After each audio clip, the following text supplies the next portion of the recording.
Hi everybody, welcome back to 100% Mag. So Newcastle United going to a last away game of the 1920 season, and it is down at the Amex against a Brighton side that are looking pretty lacklustre at the moment. They've lost 3 of their most recent home ties.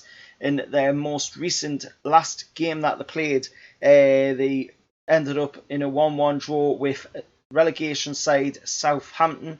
So, it's not looking good for Brighton, and they are looking to try and stay up in the Premier League. And, if we can beat them on Monday, then we can put them in a very, very difficult situation like they found themselves in last season and only just survived thanks to Cardiff City going down in their place. Now, looking at Newcastle going into this game, because I'm going to start off with Newcastle, being that it is our team.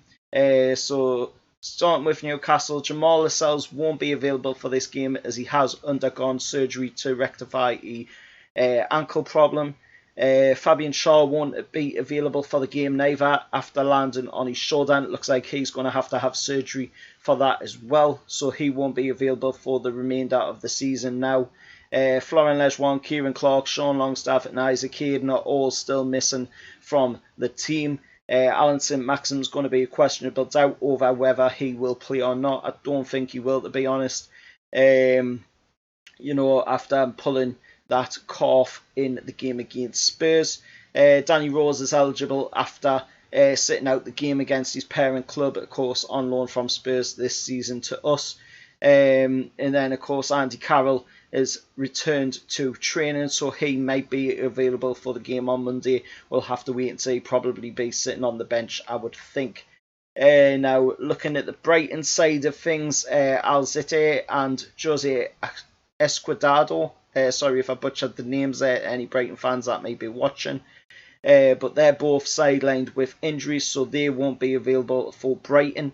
Brighton as well, like I say, have lost their most recent 3 home games, both Manchester clubs and Liverpool. And then, of course, their most recent outing was a 1-1 draw with Southampton. Looking at ourselves again, we are looking to avoid our 4th successive Premier League defeat.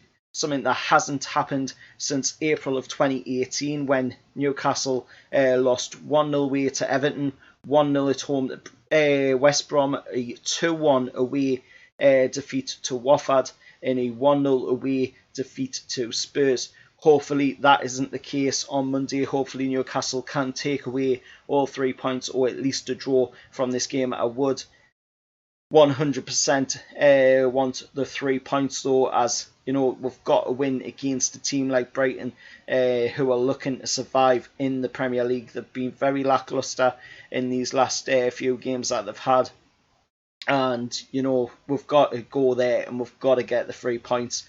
The ref for this one this time out is going to be Simon Hooper. It's a 3rd tune outing of him this season. He's from Wiltshire as well, following on from a 1-0 home victory over Crystal Palace and an epic 2-2 draw, of course, at Goodison Park, where Florian Lejeune banged in an overhead kick and another goal as well. And then, of course, on VAR is Kevin Friend. So hopefully, the referees and the officials and Kevin Friend on VAR will do a good job. As we haven't had the best of luck with officials over the past few seasons, and even in the last game, the ref really didn't do very well. They never seem to do very well for Newcastle in the games. They always seem to be pretty one-sided when Newcastle have chances of getting set pieces. They always seem to go with the opposing team. And also the main focus, as always, is to keep an eye on the takeover. It does look like it's edging a bit closer, so hopefully we might hear something by the Liverpool game. Here's hoping and fingers crossed, everything crossed. Keep the cans on chill as well, as I'm sure you have been doing since the takeover started. And however, lads, remember, like, share, subscribe, and I'll see you all next time.